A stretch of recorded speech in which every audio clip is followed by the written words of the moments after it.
reflecting on past ventures, cherished cars, and treasured family memories. Charleston, we had made an appointment with a patent attorney. Really? Go to Charleston, and we'll go up there and we'll do this. You know, we'll have, and it was like $750 or something like that, and we couldn't afford it. We didn't have the money.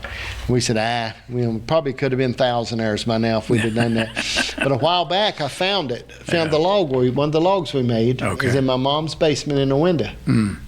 And found the log that we made, and I ordered me a shadow box off of the internet, and I'm gonna put it in it and write the story and put it in there. Okay. And put it in there and put it up about. You know, we always made stuff like that.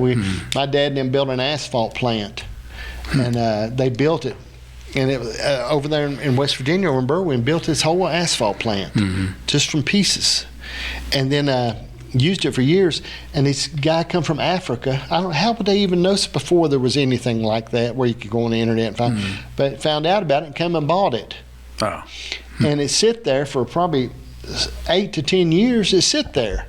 Trees that grew up, and they come in one day with a big tractor trailer and come in to get it and took it to the dock and put it on a boat and sent it to Africa. Wow. And one time I come home, Dan, you'll appreciate this, I had a 66 GMC step-side pickup, 4-speed. Great to haul coal in, had the step-side fenders on it. You know, I loved it. Had the 6-cylinder in it. Okay, yeah. I liked the truck. I come to the farm one day, and my dad and them had built a sawmill. They had a big sawmill, big slide the logs up and down, a great big blade, dangerous as can be. You know how them old sawmills was. And I come in one day, and I looked, and my truck was sitting up on crib blocks. And the signal lights were going, and they had took the bed off of it and hooked the drive shaft to the sawmill. Yeah. And there it sat blinking, and they had put a stick in there and had the motor running the whole sawmill with my pickup truck. It's something, buddy. You had to donate. Nothing was safe, you know. Nothing was safe around it. People, I don't know. That's war sounds a little rougher than this town I grew up in. It probably was. We just didn't know any better. Yeah. You know, if you don't know any better, you think it's normal. Yeah. And, you know, you probably are good. You talk about buying and selling cars. And I interview a lot of people like Charlie Absher and Jimmy Dickens and all these car salesman guys who are really, you got to watch around them anyway, okay? And I noticed one thing about them guys, they never own a new car. Have you noticed that? Yeah. Too smart.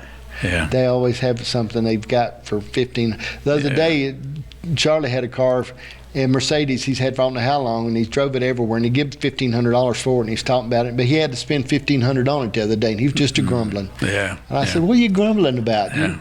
But, you know, my uncle was pretty good at trading, my Uncle Harold. And one time I had a 52 Dodge pickup, flathead 6. You remember those? Did you ever see one of those? 3 windows in the back, push down starter. I drove it to high school. I loved it. On the seat was rough, and I had a blanket over top of the seat because it was so rough, you know.